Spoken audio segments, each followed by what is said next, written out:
Hey दोस्तों, welcome back to iTutor and I am Tosif Khan Pathan. In this video we are going to discuss about corrosion. Okay, that means rusting. और अगर हिंदी में कहूँ तो काट लगना या तो जंग लगना।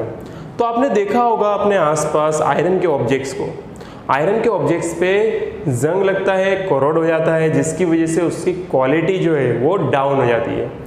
एक्चुअली हम आयरन को उसके स्ट्रॉन्गनेस की वजह से यूज़ करते हैं, लेकिन जब उस पर एक रस्टिंग होता है तो वो पाउडर, ब्राउन पाउडर में कन्वर्ट हो जाता है और प्लस उसके कुछ फॉइल्स भी निकल जाते हैं। अब वो इतना स्ट्रॉन्ग नहीं रहता क्योंकि ये one kind of chemical change है। केमिकल चेंज हो गया, दैट मीन्स प्रॉपर्टी भी चेंज हो गई।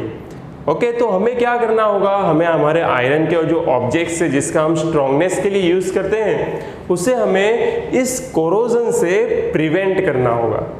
तो प्रिवेंट कैसे करेंगे, तो वो सब टॉपिक्स हम आज की वीडियो में स्टडी करेंगे। ओके, तो सबसे पहले ये आयरन जो है वो रस्टिंग कैसे होता है, कौन सी कंडीशंस होती है जिसमें आयरन रस्ट हो जाता है, वो कंडीशन को स्टडी करते हैं by an example. Okay, by an experiment. Let's see, there is an experiment to study the conditions in which iron get rust. Okay, तो इसके लिए हमने 3 टेस्ट ट्यूब ली है और उसको नेम दिया है test tube A, test tube B, test tube C. तीनों टेस्ट ट्यूब में हमने आयरन की एक नेल को प्लेस किया हुआ है। ठीक है, अब ये जो आयरन की एक नेल है, अब हम इसे डिफरेंट कंडीशन अप्लाई करेंगे। फॉर एग्जांपल, फर्स्ट जो है इसमें आयरन नेल को हमने दोनों अप्लाई किया है, वाटर एंड एयर। कैसे, तो इसमें हमने हाफ वाटर फिलअप किया हुआ है और जो आयरन नेल है वो हाफ वाटर में डीप है और हाफ आयरन नेल एयर के अंदर प्रेजेंट है। ठीक है, सेकंड टेस्ट ट्यूब की कंडीशन की बात करें तो सेकंड टेस्ट ट्यूब में हमने वाटर कंप्लीटली फिलअप कर दिया। इस तरह से फिलअप किया है कि जो आयरन नेल है वो कंप्लीटली वाटर में डीप हो जाए और उसके ऊपर हमने 2 और 3 सेंटीमीटर का हमने यहाँ पर ऑयल रखा हुआ है, जिसकी वजह से जो टेस्ट ट्यूब में एक्स्ट्रा एयर प्रेजेंट है वो इस वाटर में ऐड ना हो सके। ओके, दैट मीन्स यहाँ पर जो आयरन है उसे सिर्फ क्या मिल रहा है, तो वाटर मिल रहा है, एयर नहीं मिल रही। Okay, next one, test tube C. इसके अंदर हमने जो आयरन नेल है उसे प्लेस किया हुआ है in anhydrous calcium chloride. Okay, anhydrous calcium chloride ऐसा सब्सटेंस है जो मॉइस्चर को एब्जॉर्ब कर लेता है। दैट मीन्स अगर एयर में भी अगर वाटर के मॉलिक्यूल्स होंगे तो जितने भी वाटर के मॉलिक्यूल्स है वो सबको कौन एब्जॉर्ब कर लेगा, तो एनहाइड्रस कैल्शियम क्लोराइड उसे एब्जॉर्ब कर लेगा। तो यहाँ पर जो एयर प्रेजेंट है टेस्ट ट्यूब में वो हो गई है ड्राई। तो देखो तीनों टेस्ट ट्यूब में डिफरेंट कंडीशन है। फर्स्ट टेस्ट ट्यूब में जो आयरन नेल है उसे वाटर भी मिल रहा है, एयर भी मिल रही है।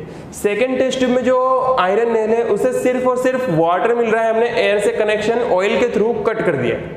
ओके, नेक्स्ट थर्ड वन है जिसके अंदर हमने एनहाइड्रस कैल्शियम क्लोराइड रखा हुआ है, जो एयर में भी अगर वाटर होगा उसे एब्जॉर्ब कर लेगा। दैट मीन्स थर्ड वन में सिर्फ और सिर्फ एयर प्रेजेंट है।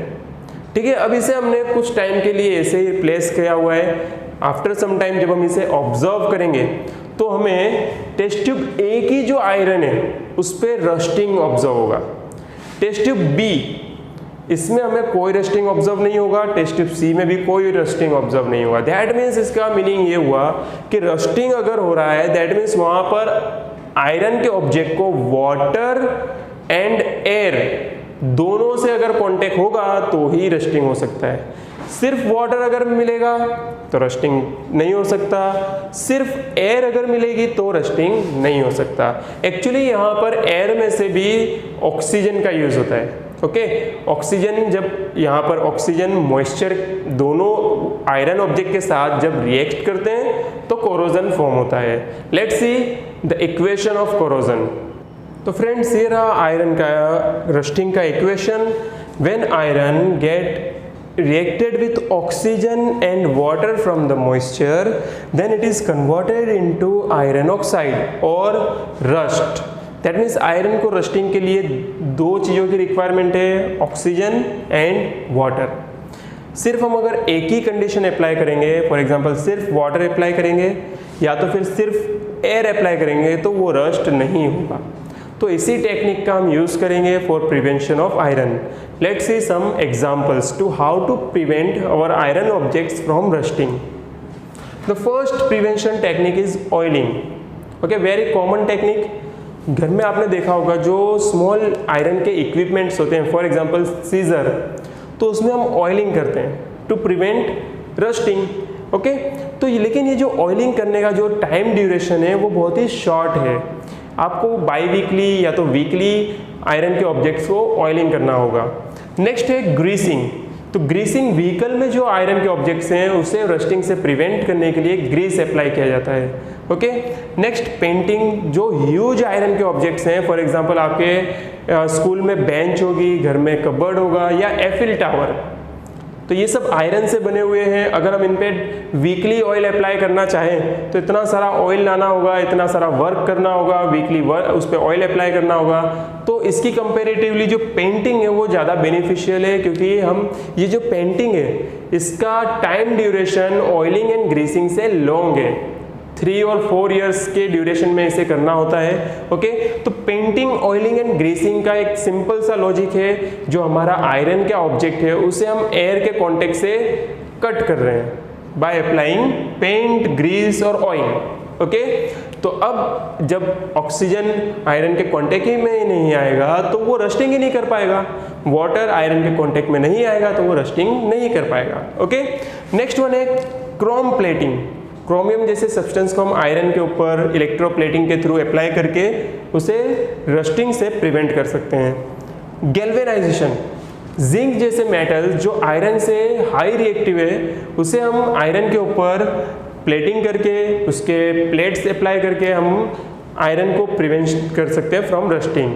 ये टेक्निक का ज़्यादातर यूज़ जो स्टीमर्स होते हैं उसमें आयरन को रस्टिंग से प्रिवेंट करने के लिए किया जाता है।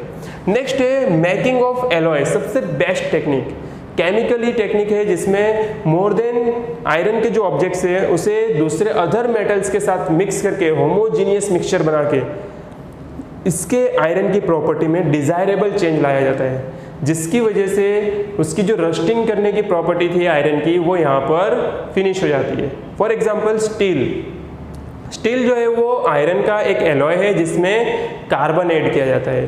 तो जब उसमें कार्बन ऐड किया जाता है तो जो आयरन की रस्टिंग की जो नेचर है वो नेचर यहाँ पर ऑलमोस्ट फिनिश हो जाता है। अब आयरन रस्ट नहीं होता। ओके, दैट मीन्स ये जो स्टील है हमारे लिए बेनिफिशियल है। नेक्स्ट है स्टेनलेस स्टील। तो स्टेनलेस स्टील जो है वो भी इसी तरह का 2 और 3 मेटल्स का मिक्सचर है जिसके अंदर आयरन अवेलेबल है। तो जब हम आयरन को अंदर ऐड करते हैं और दूसरे अदर मेटल्स को इसका होमोजीनियस मिक्सचर प्रिपेयर करते हैं तो बन जाता है एलॉय। इसकी कुछ डिज़ायरेबल प्रॉपर्टी में से एक है कि ये जो है रस्ट नहीं होता।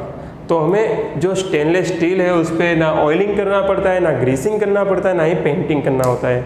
फॉर एग्जांपल आपके वॉचेस में जो स्टील यूज़ होता है, घर पे जो वेसल्स यूज़ होते हैं वो सब होते हैं स्टेनलेस स्टील से बने हुए। आई होप आपको rusting of iron and it's prevention technique completely समझ में आया है। अगर आपको ये वीडियो अच्छा लगा, इन्फॉर्मेटिव लगा तो प्लीज़ लाइक कीजिए, कमेंट कीजिए। Okay, and keep watching iTutor। Thank you for watching.